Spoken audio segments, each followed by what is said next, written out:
today I'm talking with Taylor, and I'm sorry, it's Landeryou. Yep, Does that sound right? it is, Taylor yep. Landeryou from Growthworks, right? Yep. So this is out of Ann Arbor. Ann Arbor, yep. And you went to U of M. Yep. So that's awesome. Just in Ann Arbor for a while. That's great. It's actually a really cool place.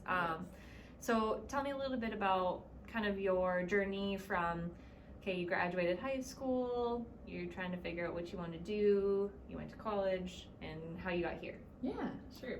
So, graduated high school, I went to the University of Michigan for neuroscience. I thought I wanted to be like a researcher, go get my PhD, do neuroscience research. And I was lucky enough to become a research assistant at one of the labs there, which is, an awesome opportunity. And I worked all 4 years as a research assistant under the same researcher, doing cool stuff around like hypothalamus and lifespan. Learned a lot of bench techniques, and also most importantly learned that I did not want to become a researcher. I stuck with it because it was like a really great experience and opportunity, and I got paid to do it, so it worked with my schedule. I could do homework in between experiments, so why not? And so I was like, okay, maybe I don't want to be a researcher, but I have this like neuroscience degree I'm working on that's like a pretty good degree for pre-med. So I was like, okay, I'll just become a doctor. No big deal. Sure, why not? And so along the way, I took this really cool class. Was a psychology class. So neuroscience is like, the harder sciences. You have your biology, your chemistry, your physics, and then you do like softer science stuff like psychology. And so one of the elective courses I took, it was psychology of environmental stewardship. And so it was like thinking all about, the behaviors and psychology behind why do people, or how you can encourage people to behave in ways that are more like environmentally friendly and sustainable. Interesting. So it's like individual level and community level as well.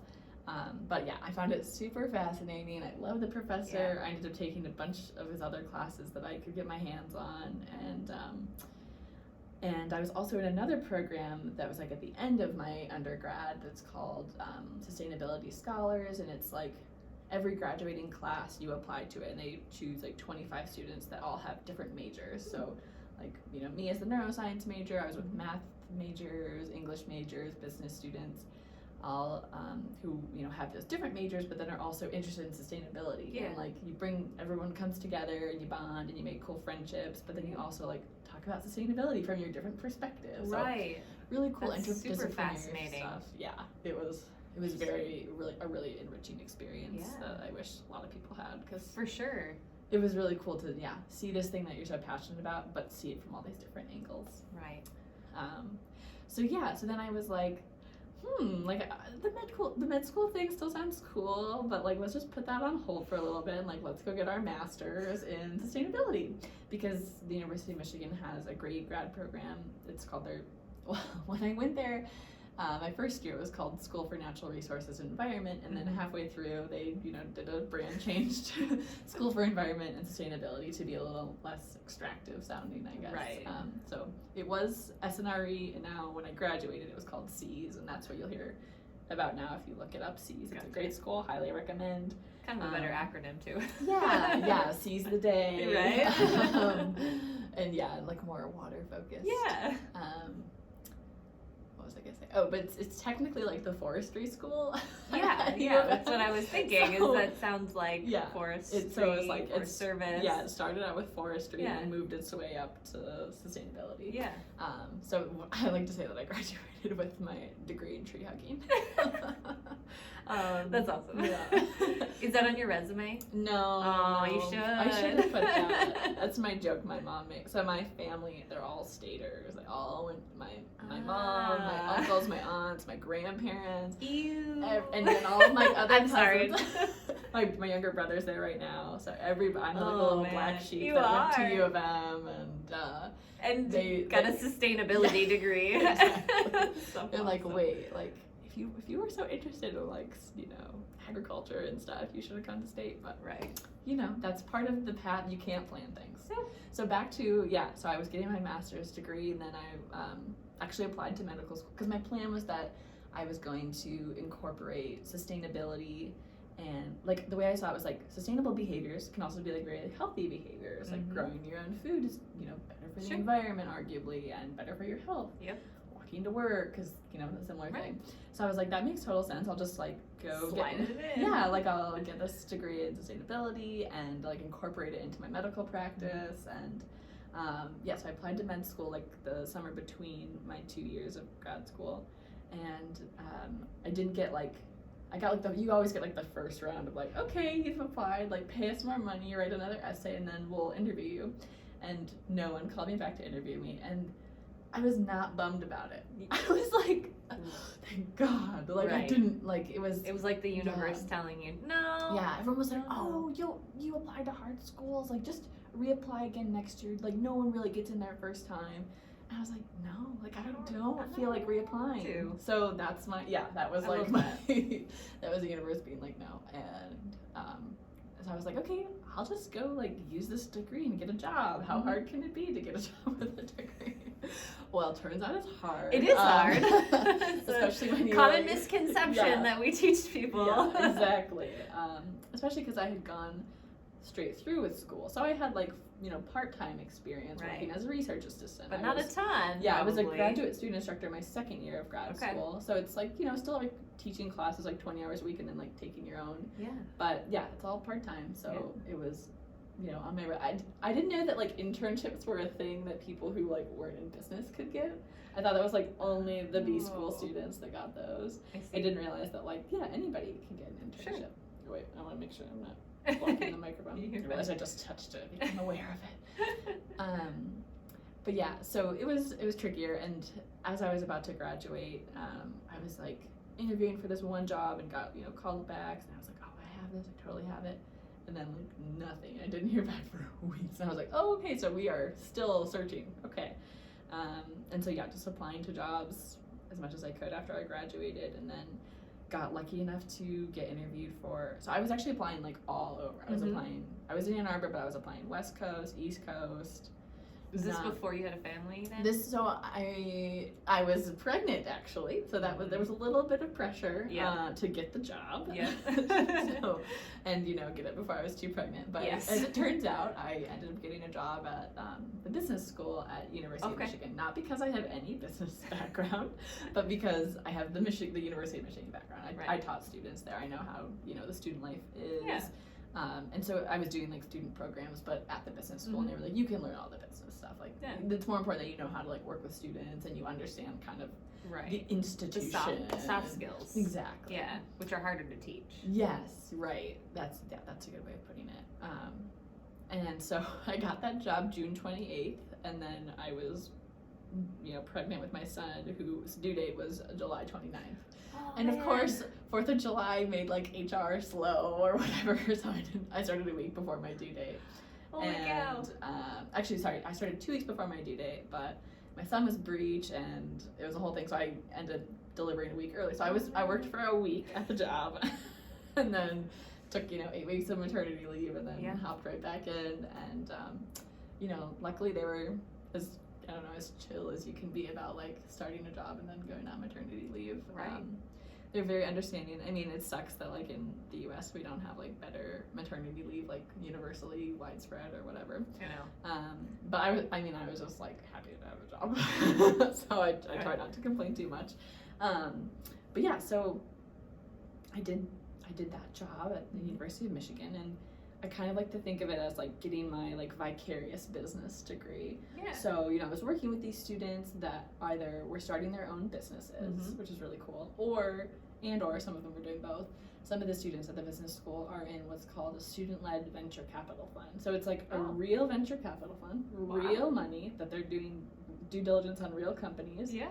And it was just like awesome exposure to things. I wasn't like doing due diligence with the students, but like I'd be like the logistics one, like, what's your number so I can wire these funds to you, like, you know? So it was cool getting to kind of see like the back end of some things. And just exposure to all the different business types that students were coming up with and all the different stages they were at. So I was there for almost 2 years. Okay. I'm going on maternity leave. And yeah, I learned a lot, and I learned to like embrace business. So, you know, as someone that was like really into sustainability as an undergrad, and like did that in my grad program too. Like business was not a thing that I would have like ever thought I would touch. They seem very opposite. They seem so opposite. And you know, I'm still like conflicted in my thinking, and I haven't like, I think we're always evolving our thinking around this too. But you know, like yeah, as an undergrad, I would have been like, I am an anti-capitalist. Like, no, thank you. I don't want that. And I still kind of am like that way in some ways. I think, you know, we're all at a point where we're like, okay, there has to be something like better than this. But I'm also interested in how like business has funding and like can get stuff done if you want to. So I think there's power in like, you know, harnessing what business can do to like get us over the hurdle, get us to that next stage in sustainability. So that's kind of my current like how, you know, I don't know, I deal with these like dualities of it. But anyway, so yeah, I got really interested in that and like entrepreneurship too, and the innovation that comes along with that. And like there's like a huge like human behavior component to that as well that, you know, was interesting from my neuroscience perspective. But yeah, so I got more interested in that, and I was like, I could keep doing stuff like this. Like I don't want to be like doing student programs are great and that's awesome, but like I'd like to be like actually doing some of this. Yeah. And so I found this job with GrowthWorks, which is a growth strategy and innovation consulting firm. It's boutique, so it's smaller. It's located in Ann Arbor, so it was just coming down like 3 blocks the road. So that's nice. Yeah. And that I started that job March 2020. So yeah, you know.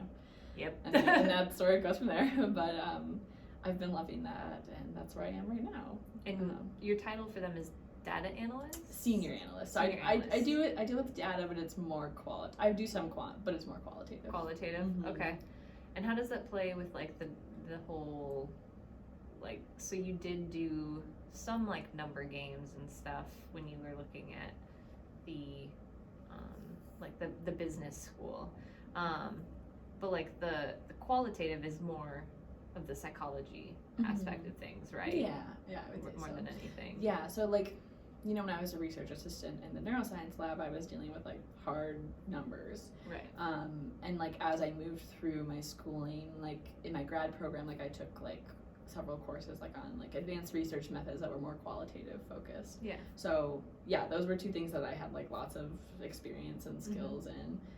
And I kind of get to mesh them in this new role of like taking in some hard data and numbers, but then also like having the qualitative lens to kind of like triangulate where different and like solve problems that way. That's awesome. I'm a problem solver. Like that's where I love to like, I don't know. It makes me happy, I guess. It's one of the things that makes me super happy is helping people solve problems. And from like a UX perspective, the data is always very like overwhelming for me, like that like reaching out and doing like customer surveys and collecting all this stuff and making sure you're doing due diligence and like analyzing it though. Like I could do the collecting, it's the analysis part that like hangs me up, that I'm like, okay, how do I like draw conclusions from this? And I actually think it's really fascinating. It's not something I'm super great at. It takes practice, but it is very scientific. Yeah. It reminds me of like 5th grade when we would do like you know, our little guppies in their like ecosystem, and we would study like the cause and effect, and like it's not like I could survey a guppy, but if I could, sometimes it feels like that. How you feeling, Joe? You know, like that's where that qualitative, like it makes sense for me now. But I still struggle with it. So like, do you have any tips, I guess, for people who like feel uncomfortable with that process of like how they could, you know, maybe like learn and grow and because it's super important for anyone, I think, in any job to understand like the whys, right? Because isn't that really what you're doing is you to make sure that you're operating at the best level, you have to understand the whys. Right. So a couple of things. So one of the reasons I actually took the job that I have now is like the interview process felt really good. Like I was like intuitively, I was like, this feels really You can exciting. tell. Yeah, you can just tell. You can tell. And the CEO, when I was interviewing with him, he asked me this great question. It's like the most basic question ever, but it's like, what did you want to be when you grew up? Like, if you remember, and like, how has that come to, fruition in you? And I do remember, and it's pretty, I don't know, it's pretty spot on. What was it? It was, I was going to be a scientist during the weeks, and on the weekends, I was going to be an artist. So I was going to be like, in a white lab coat doing chemistry during the like week. Clark Kent. Yeah, exactly. And then you and take it off, and then on the weekends I was artist. a ballerina and a painter. So I'm not like exactly those things, but I think it's a good like metaphor for That's so interesting. having like science and art in my life and having those come together and infusing them in different things. Yeah. But so I guess the two things, one that's more artsy or whatever, and then one that's a little bit harder, is that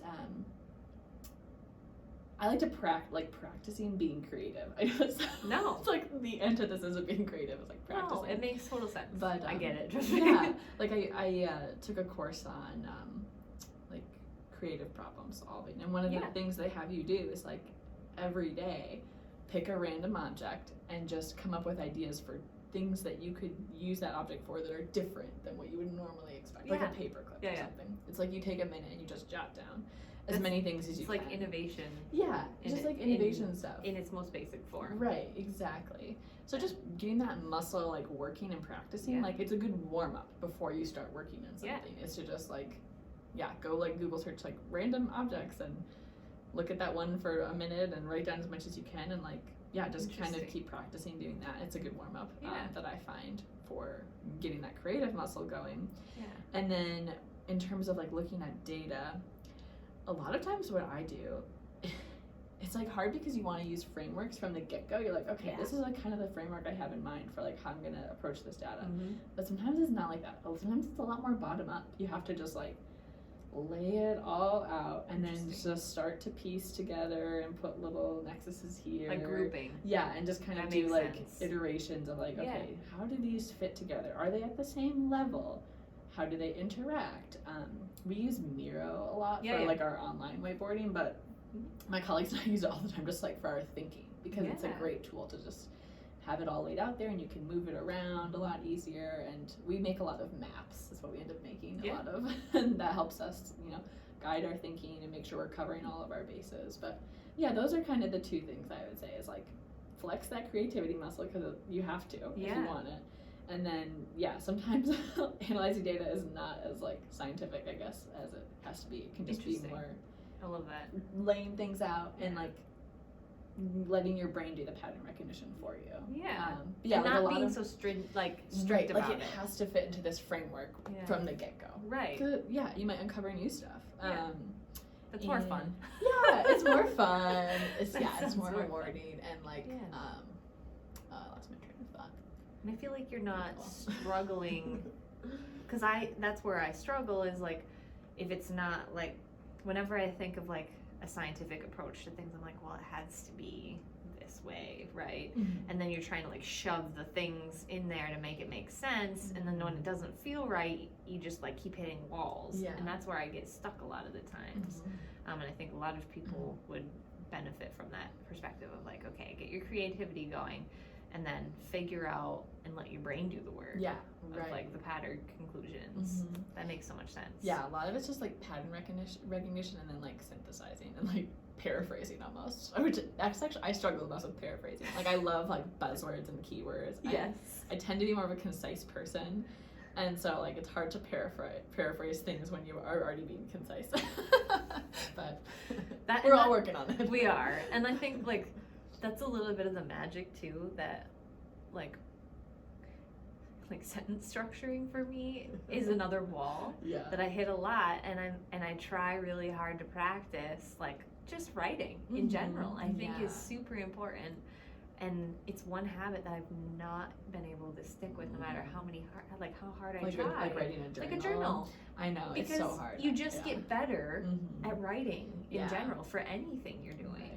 And it's a super important skill. It is. It's good for like processing emotions too. Like it has lots of benefits. I know. I'm the same way. I'm such a like I don't journal as regularly as I would like to, but Because I do it like when I'm like, okay, I clearly need to journal I need right now. I need Yeah. it. I need it. And I missed that about college. I had a really great writing class. I had a great professor. And it wasn't even like, I didn't go to school for that. I went to school for medical. It just happened to be an elective that I had to take. And I found that I really loved it because I'd never experienced free writing before without a lot of structure. Yeah. And like I missed that, so I've got to figure out how to like get that back. I know. There's some parts of school where it's like it's good to have like somebody to just tell me Yeah, like this keeping is due and right. you're gonna fail, and I'm like, okay, I gotta do that. No one does that for me anymore. Yeah, it's so hard, that like intrinsic motivation to do things like that. It's probably just my personality though too. No, what you just said too like makes electives are so important. Like I think about like the elective that changed my course was my like environment and psychology course, so electives are important and you should they open your mind and open new paths. They're not just easy classes. They are for exploration. And they let you start to get to know yourself on a different level, because if you've never been introduced to those things, and it might be happenstance. Like for me, it was the professor that made the difference. Sure, maybe it's not even the subject. Yeah, it was the passion that she taught with and the care that she took with us. That made me pay more attention and care about it more than anything else. Right. And so it was the person in that aspect. But I think that like we need more instances of that early on in our lives to help open up more paths. Like that's the most important thing at that time, is like you should have like 100 paths you could choose, and like you might go down one and then decide, no, actually I want to be over here and I need to be over here. Because if you're just like doing this the whole time, you got pretty far and you missed out on like all those opportunities just without meaning to, but because you just didn't have the awareness, because you didn't have that choice. So I think it's super fascinating. That's kind of like an off topic, but but the paths that you take and how you stumble upon them, and like how you allow yourself to go on them. I think for so long I was like, no, you're just gonna be a doctor, and like resisting the sustainability thing. I was like, oh, I'll just be like a side thing, like, and it's like, oh no, like okay, clearly like this is what I want to be focusing on. And I think so that's what I like most about this podcast is you might not necessarily fit, because a lot of the times I interview people that never go to college, but what I really like about your story is the way that you used college to find like where you're at now isn't what most people would have expected. Right? No, not at all. If you told them your background, yeah, they wouldn't understand, like they couldn't connect the pieces there. It's hard for people to connect. It's even hard for, like, in my mind I know how it all works. Yeah. And I like, especially like hindsight, I can see how it all like played together. Yeah. But yeah, like along the way, oftentimes I felt like I was not making it up, but I was making my own story. Exactly. Sure. And a lot of us are, and that's okay. Like there's so much, like I will say like there's fear though. There is huge fear. The CEO, when he was interviewing me, that was another thing. He recognized that. He was like, you have like done a lot of amazing things, and it's like you did it like not yourself, but like you figured out how to make it happen. Exactly. Like you didn't just like follow the book. Right. Of like, okay, I'm going to med school and I need to do X, Y, and Z. So, right. But it was a good thing. But it was a good thing to not. Yeah. And it was a very good thing. I can't overstep and say you're super happy, but you seem happy and seem to enjoy your work. It was way more rewarding and enriching. Yeah. And I like thank God every day I'm not a doctor. Oh my gosh, I can't imagine. Not everyone's meant to, but if you didn't know the other options were there, it just, you're like, oh yeah, that's the path. That makes sense, right? But you had to have those other opportunities, and that's like, that's my like passion, I guess, is like, how can I make sure that kids these days see all the paths? Like, let's keep creating more paths for these kids, more awareness. It's even like further maybe beyond like just the current paths too. It's like thinking into the future. Like what in 10 years will be a role. Because look how much the world is changing on a daily basis, especially with COVID. That's accelerated even further, and we have no idea. 5 years from now, like predictability has gotten so much smaller. than it used to Things be. are very disrupted. Yeah. And that's like one of the things that we focus on in our firm too. We're very like futuristic, like for some of the projects we work on. We do like a lot of more like future scenarios and things, and like we call them like disruptor analysis. But so we are like looking in, you know, all of the different territories that could possibly impact our clients' industries and even beyond their industries too. And so that work is really exciting too, to be like thinking in the future about that kind of stuff. Oh, it's fun. It's fun, a little scary, but it's mostly fun. It's like, it's almost like magic, right? Like you can pretend that, and I think science is like to me, science is magic. Oh, it is. It's the magic we've forgotten, and I think it's super fascinating. I never wanted to be a scientist, but I always enjoyed learning about science. And the role it has to play. And I think it's super important that we do pay attention to, like, somebody needs to be watching on the horizon to know, like, what are the next pathways, because we've always depended on the older generation to get us there. And now with the way technology works, those people had not a clue. I don't know. They had not a clue. And they might predict, but odds are pretty good they're basing that off of what it's like it's this integration that's needed between like wisdom that people do have and that is useful, but also like being able to project and vision for a different kind of future, and new tech, what that means for the world, AI, all of these things. Like that's the work that Elon Musk is doing. Like he is one Shout of those. Shout out to Starlink. Paid sponsored. I wish. I know. Keith does that stuff all the time too. He's like, "Come on, please." But he is one of those people that decided on his own that like he's not gonna wait around for the elders to figure it out, and he's just gonna start doing. And I think that's probably a lot of work that you guys are doing too. We love the doing. I love the doing and trying it out. Like you're never gonna know if it'll work unless you try it out. I mean, there's obviously like you know, careful like forethought and insight that you can get beforehand, but what is the book called? I think it's The Artist's Way. I read it when I was in my master's program. So for my master's thesis, I wrote a book about local food, and I was just kind of reading a lot of books about, a lot of things, but I read this Artist's Way book. It was like recommended to me for like being more creative. And one of the quote, probably the only thing really that stuck from that book is the quote that's like, leap and the net will appear. So I mean, I don't know, in my life that's like worked. It's like entrepreneurship. Yeah, it is like entrepreneurship. It is like entrepreneurship. Totally. It's like you just have to try it and Spider-Man. Yeah, exactly. And know that like something will something will click. And if it doesn't, then it probably wasn't meant to be, and you just pick yourself off that sidewalk and you say, "Where's that net?" Right. Okay. Like a kid, just dust it off, buddy. Like you're gonna be all right. You'll be okay. And that's one thing that I keep saying over and over on this podcast every time I interview someone.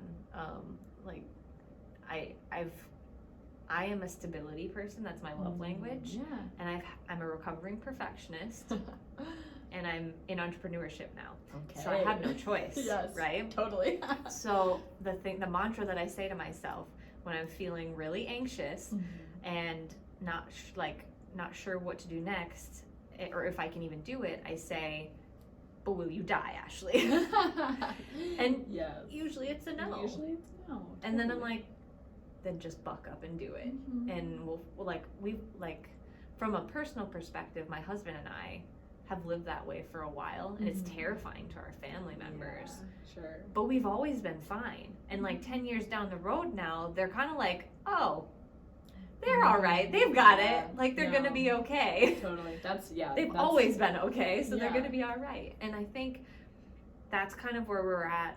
Like we need to build that. Like I don't know. It's like a grit almost of like supporting this new generation of doers that are willing to just keep jumping off those cliffs and then like supporting them and stop saying like you shouldn't be doing that, that's what you get for cliff diving, like not punishing them for taking the leap, but instead supporting them and be like, it's okay, just get back up again and try again. And we're kind of in that transition now between generations, I think. Yeah, we are in like that weird. So this kind of brings me to kind of what I wanted to talk about as like a working parent. You know, we're both working moms, and not similar fields, but at least like we have that understanding of I think we get a gist of what we each do. Yes, the new world, the new economy, like where we're heading, and how to get our kids prepared for what that's going to look like, because everything behind us now, yes, there's some wisdom to it, but we almost have to scrap a lot of that and guess, right? We're making a lot of educated guesses. Lots of educated guesses. College might not even exist for our kids. Yeah. That, and I'm a big supporter of like choosing your own path. I don't think college is the only way. I think it does serve a purpose to an extent. And I'm salty about my own college experience, but now I've come full circle and come to terms with like, well, you should have figured that out a lot sooner, Ashley. You know, like, but when the dominant culture is telling you college, right? College, where are you going to college? What you doing? What's your major? Yeah, exactly. Yeah. So like, as a parent and knowing what you know, how does that affect like your entire like mother experience, if you don't mind sharing? Yeah, I mean, my kids are pretty young, so I haven't thought about it too much. Though, like, it definitely has crossed my mind that like we are very fortunate enough to have like family members help us like, start a college fund for both of our kids. Yeah. But it has many times crossed my mind, like, are they even gonna go to college? Is college gonna even be a thing? It might not. And yeah, I mean, even like for my son, like I could see him doing a profession that's not like college, that doesn't require college too. My daughter's really young, so I don't know exactly what her personality is and stuff like that. Yeah. But I mean, and it's jumping ahead to your other question too. Okay. But like that's kind of like why we moved up here. We were like, well, I guess the best thing we can do for them is let them be exposed to nature, and get out of the city, and just I don't know. Personally, like if you go way back in my story, like I grew up around a lot of nature too, and I think that nature can help you feel supported. It does. Even when you don't have like a social network around you. So I think just having that like basic connection to nature grounding is so grounding. You need that. Yeah. I think like that's probably like number one priority for the kids is just letting them have access to nature regularly, get to know more about like rhythms, like with seasonality, but also like finding your own rhythm with like balancing your work and your interests. Have you ever heard of the it's like a metaphor, like a spinning plate metaphor. Like instead of like you have like work-life balance, you have all of your things that you have to be responsible for. Yep. And they're all plates spinning on like a stick. And basically like you spin one, you spin the next one, and you just have to make sure you get back in time to that first one to spin it before it falls. Yes. And I think that is such versus the scales. Versus the scales of like how I like the word harmony instead of balance. Yes. Because you can't. There is no. It doesn't exist. Yeah. And the spinning plates of like you just focus. It's time, right? You have an allotted time, and you have to make sure that you're trying to get each of those within that allotted time. Totally. And sometimes they fall. Sometimes they fall. Sometimes they fall. But and then you went, shit. We need to go get a new plate. Another plate. Not good for sustainability. Not good for sustainability. You're gonna go dig up some clay. And make your own plate with your solar kiln. Which you can do at Clayworks downstairs at Campfire Co-works. Shout out. maybe Melissa will sponsor us. Yes, there we go. No, so but it's terrifying as being a parent right now. I think it's probably terrifying being a parent anytime, but right now it just feels super heavy. I feel like probably, and this could have mixed connotations. I almost don't want to say it. We can edit it out. I fully respect and understand that it's not the same because I mean, there are lives on the lines, but not to the extent. So like war times, right? Of what it had to have been as a parent. But I feel that weight of the unknown of whether I don't know if my kid's gonna make it because I can't predict how to prepare him for life anymore. Yeah. I don't know. I don't know what the answers are, and I don't feel safe sending him into the world yet.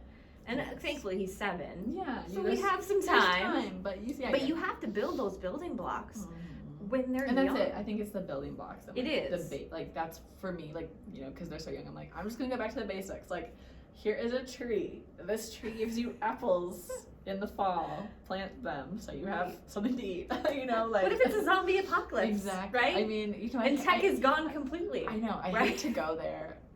You know, I hate you to go there, to, but though. I have to. You have to as a parent. Yeah. We have discussions all the time where my kid will ask me, he's like, Mom, what would I do if you died? And like, I get a lot of judgment from people that I'm really honest with them when I answer that question. I'm like, but what if I died? Yeah. That's a very real thing that could happen with the way that our environment is, with the way that wars have come and gone. Yeah. I can't guarantee that he won't have to face that inevitability. Yes. And it's my job as a parent. Yes, I want to protect him in his state of mind. And I understand that kids need to be kids. Yeah. Mm-hmm. But to an extent, teaching him survival can be a fun experience. Oh, totally. We can go out, we can go that. camping. Yeah. We can learn how to get our own wood. We'll collect water. Right. You know, like doing it that way is still protecting their childhood. But we have, like, I feel like I have to prepare him for that inevitability. It's so heavy. It's super heavy. But it's true. It's true. And at the end of the day, like, if doing stuff like that helps you feel more, like, settled, then that's what you have to do, right? Right. Yeah. Part of why we moved up here, right, is, because I hate thinking about it, but, like, the climate crisis is real, and there's a lot of... What are they going to do for food? Yeah, there's a lot of fresh water up here. There's, you know, a lot more forest up here. We have several apple trees in our yard. Thank goodness we're planting more this year. But other reasons why I moved up to Marquette that are, I don't know, still a little bit more fun maybe. Yeah. It's just, so my dad was born here. My grandpa was on the Air Force Base and he was born up here. I think he was here for like 3 years. And then so all of our family is downstate. Yeah. Both mine and my husband's. And, but my grandpa, so my parents are divorced, but my dad and my grandpa, my brother and I would come up here all the time for vacations in the summer. My dad and my brother are really into geology. Oh. So we would go to like, I remember like middle school, so embarrassed that we were like going to the Ishpeming Rock Club as our vacation. Like that was the whole point. The whole point of our vacation was to go meet up with the Ishpeming Rock Club for a field trip to go to this random location that they had found and like let my dad and my brother like hammer out and like, oh, look at all these rocks we got. And I'm like, cool. I'm gonna go text my friend over here. But, so awesome. But you know, I really had such a good time coming But I bet you here. value it now. I value it so much, and my grandpa has since passed, but like I definitely like feel his presence on him. I can tell that, you know, he's happy that I'm here, and that makes me feel good. Even though we don't actually have like, you know, physical family up here, I feel like, you know, there's spiritually there's like appreciation and the love memories for this place that have been imprinted here. Yeah, and my dad definitely like loves hearing our updates, and so that's a good. I don't have like a super close relationship with him, but moving up here has like made him be like excited about, you know, what we're doing, and we have a connection. That's nice. And I will say, like, my mom was the one that was like, you guys are young, your kids are young, like go do it, like go do it, because like my husband's parents, they're super immensely supportive, but they were like bummed because, you know, we lived in Ann Arbor, we have grandkids that they got to see, like, it's the reason whenever they haven't wanted. Moved. I know. I mean, it's really if you started in a different place, they're used to it, but when you've lived there your whole life, like, they have that expectation, and you build that bond. And like, my son is so close to my mother-in-law. Like, she helped raise him. Yeah, totally. And for me to know that not just for him but for her to take that away from them, that's such a hard choice. It's so hard. It definitely factors into why we've stuck around. And now I'm at the point where the things I was going to go seek in the city, I'm just creating myself. Like, all right. Oh, that's awesome. We just got to bring the city here. Right. All the things that we wanted, the reasons we were going to move away. We'll just make it happen here, and everybody's happy. No, that's, It's tough. It's tough, because they are, like, a key part of our support. And, you know, they ultimately, of course, they were like, yes, you should go do this. And they're happy. They've come visit. They come to, like, every month, which is so nice. That's nice. They come up. And they love it too. They're really in love with our home and where we are and stuff. Well, that's always good too. Like, it's a good place for them to come vacation. Exactly. Okay, here, I forgot to include this. My husband lives in Michigan. He's almost 40. Yeah. He has lived in Michigan his whole life, and he had never been to the Upper Peninsula until I met him. And I, like, dragged him up here for vacation. I was like, boy, you need to get up here. I mean, he's been here a long time, so that's ridiculous. But we've talked with a lot of people that live downstate, and they're like, I've never been to the UP. And I'm like, I know. We go downstate all the time. Hello. Return the favor, it's okay. people. Actually, they don't need to come up. They can stay down there. Only no the good trolls ones. allowed. No, I'm too fresh to say that. But, no. I'm half Yooper. Okay, my dad was born here. No judgment. No.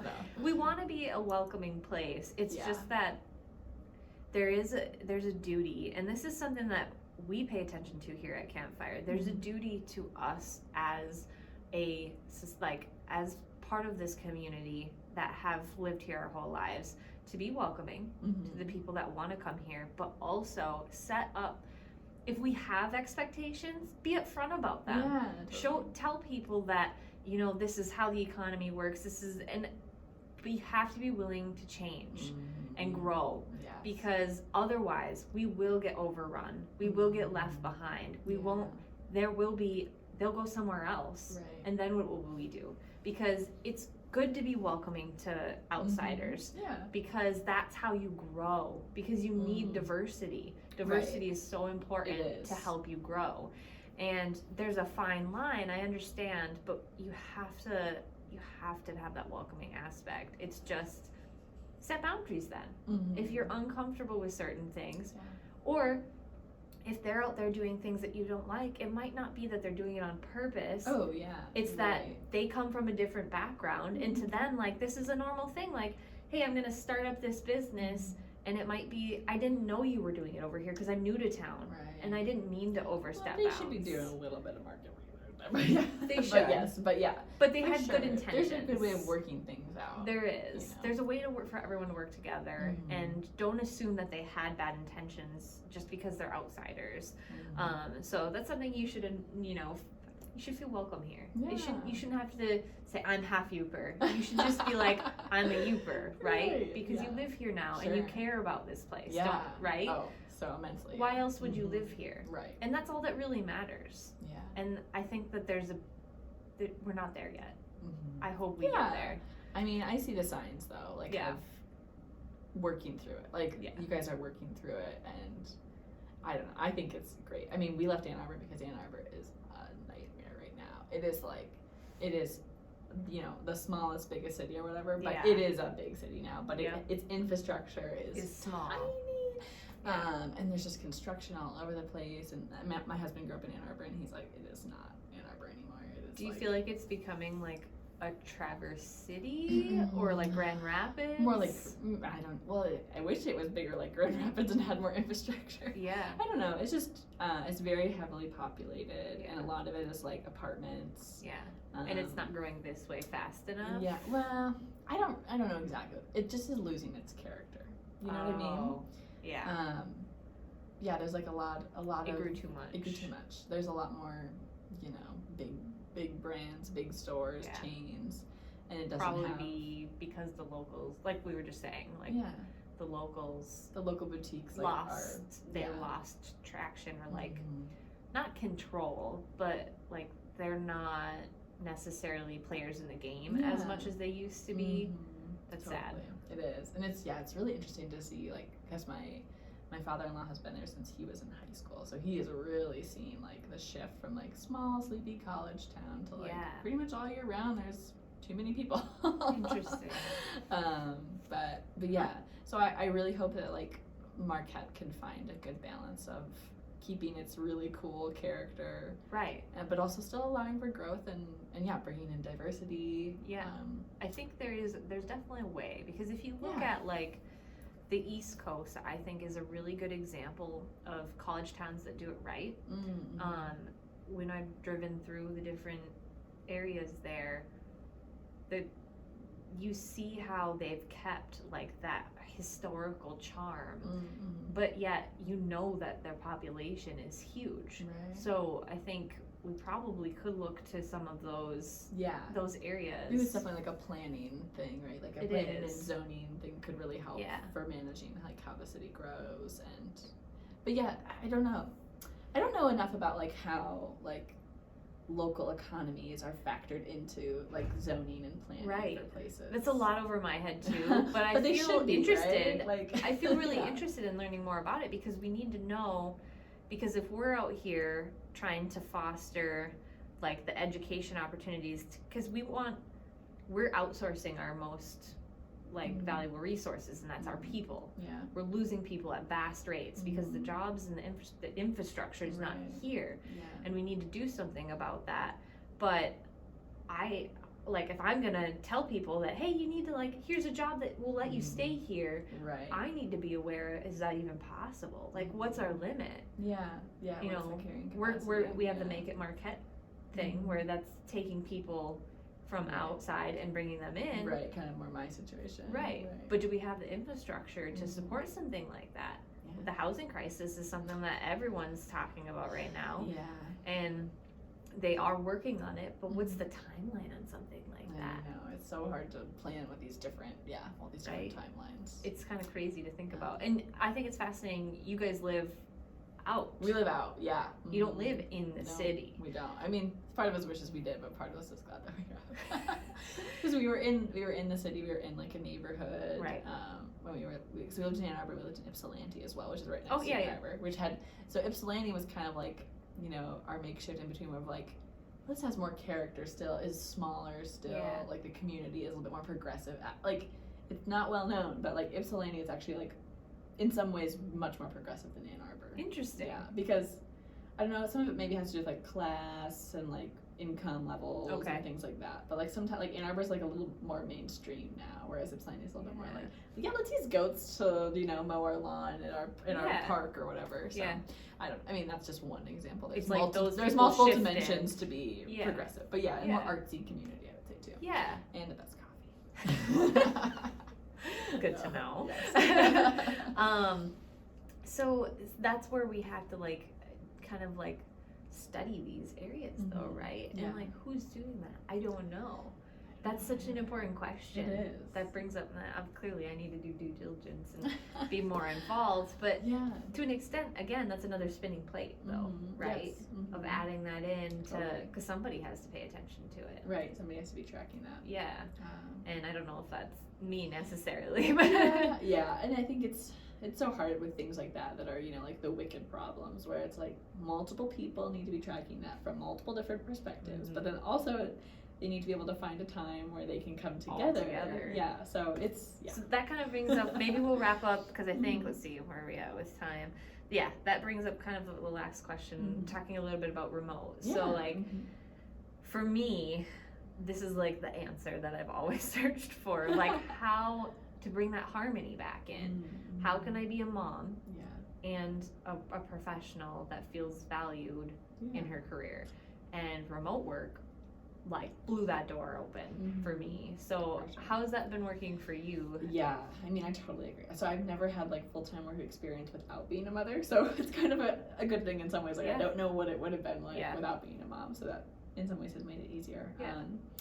So my first role that was full-time at the business school, I worked 8-hour days, and I just sat in my cubicle. Right. And was my baby's at home. At least I'm very lucky my husband's a stay-at-home dad, and that can make, that whole thing a lot easier. He would even bring him in for lunch so I could nurse him and see him for the first few months. It was so nice. I'm gonna have to tell my husband to step it up. I mean, after all, he was okay, this is getting annoying. It's snowing. Do I have to come down and park here all the time? So, realistic. But it was just I don't know, I'm a pretty efficient worker. Some days I do need 8 hours, but most days I don't. Right. And usually it's I'm waiting around for someone to email me back about something before I can really proceed. So it's if I'm at home, I can go do things, get the email, and then go run to my computer and do it. Time. It's all about the time. Parents in general are just so good at time management, and not to disrespect anybody that doesn't have kids, but I feel in my experience, the moms that I know that are workers get it done. Because you have a window. Yes. You have a window, and if you miss that window, it's not they're happening. just, which in some ways it sucks because you're not as like relaxed and maybe immersed as people that don't have kids are probably Right. more relaxed and immersed, a little bit and more elastic. yeah, a little bit more like focused too, maybe I would say, but Probably. yeah, but I would say, like, you know, parents know how to do time management, know how to get things done with that, and remote work, I don't know, I think it lends itself really nicely to having remote work and being a parent. It does. Yeah, I love it. I would highly recommend it to anybody if you're able to be in that situation. Right. My company is hybrid, so, you know, they're very nice in letting me actually kind of move up here. Yeah. And then, you know, typically I go back like once a month or so, Okay. just to check in with everybody. Yeah. Not everybody works in the office, but usually like every month there's other people that live out. We have a couple people in New York, we have one in Traverse City, a couple in Chicago. Awesome. So we're a little spread out. Yeah. And we've got all the Great Lakes, I think. Yeah, I'm holding down Lake Superior. We got Huron, Michigan. I think we have it. That's I think we have all awesome. of them. Maybe we don't have Erie. Ann Arbor can kind of be like Huron and Erie. And then New York has Ontario, right? New York's Ontario? Who cares about Ontario? I'm pretty sure. To be honest, I don't care about any other than Superior. I'm very like stingy Yes. because I mean, Superior is greater than all of them gorgeous. combined. Yeah. Hello. Ugh. It's gorgeous. Yeah, Superior is like the force that pulls people. It is. That you cannot resist the force of Lake Superior. No. And if you've seen it or had it or been in it, like there's nothing that can ever compare. Like that's like, I don't know what. Maybe that's like a food comparison. I don't know. But like, I look at other lakes now and I can't even enjoy them. No, Like it's ruined me. I wish I was up there. Right. And yeah, growing up in Michigan too, I am never impressed by the ocean. I mean, I know there are some like beautiful places in the ocean, but I'm like, I don't know, lakes. Unless it's 90 degrees and it's like, you know, warm, right? then I'm okay with it. Yeah. But other than that, like it's salty. Yeah. And Salty and things filled that are with gonna growth. eat me. Yeah, yeah, exactly. So, No, and like Lake Superior by Pictured Rocks, like it looks like that's where you're I'm from. Okay, So, cool. Yeah. Yeah, it like looks like you're in like a tropical island. You do, but it cooler. Yes. You know, If you don't know about the temperature, it's very deceiving. I've showed people pictures and they're like, "Where is that?"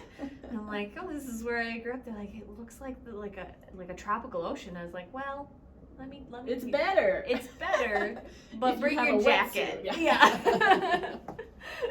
You need the wetsuit. Oh, that's cool. So did you grow up in Munising? Mm-hmm. Oh, very cool. We were actually like, we almost bought a house in Munising, but it didn't have as many acres, and it was much more of a fixer-upper, and I was like, I cannot with kids, like, do another, because our Ypsilanti house was not quite a fixer-upper, but we ended up doing a lot of projects, and it was like, it's a nightmare. There's a point, I love doing the house projects, but I need the structure to be pretty sound. Right. To like, I'm good with the cosmetic stuff, but if it doesn't have good bones, exactly. it's out of our reach. No, Like, too it's much, just impossible.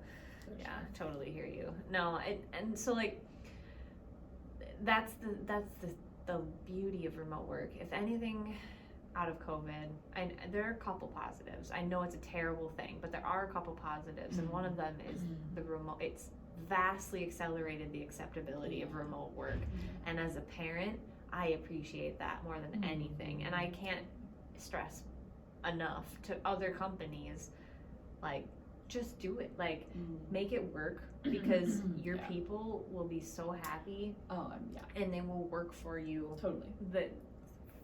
Because when we have to make a choice between our kids and our job, right, puts us in such a hard spot.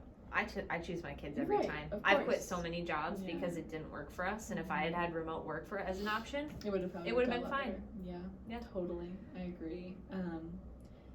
My coworker that moved up to Traverse City, I remember she said something about like, nothing makes you want to work harder for someone than someone that's just like willing to support you in like your life and your family. And like her decision to move to Traverse City was like a lot more like, you know, I think it'll be better for our kids and our life, and like our, you know, response was like, yes, that's great, like, go do that, because you'll be a better worker for it. Exactly.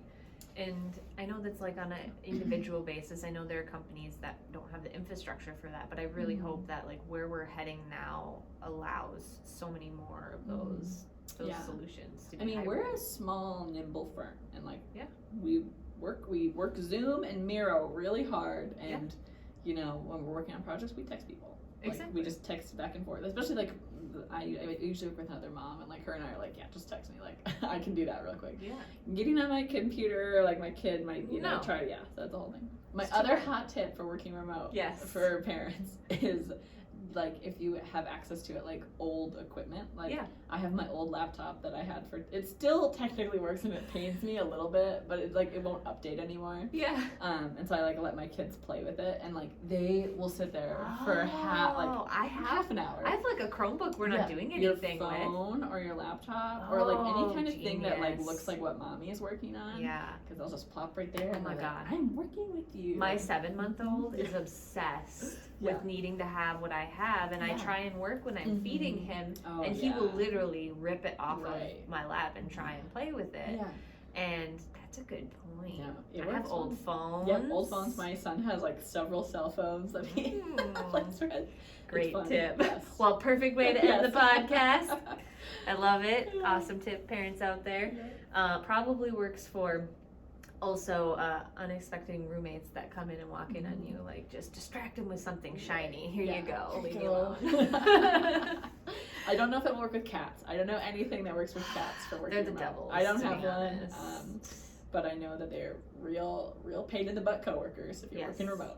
Especially with your computers, if Yeah. it's a laptop and it's on your lap. It's apparently a good cat bed because it's yes, warm. it's warm and And- toast, and you're right there.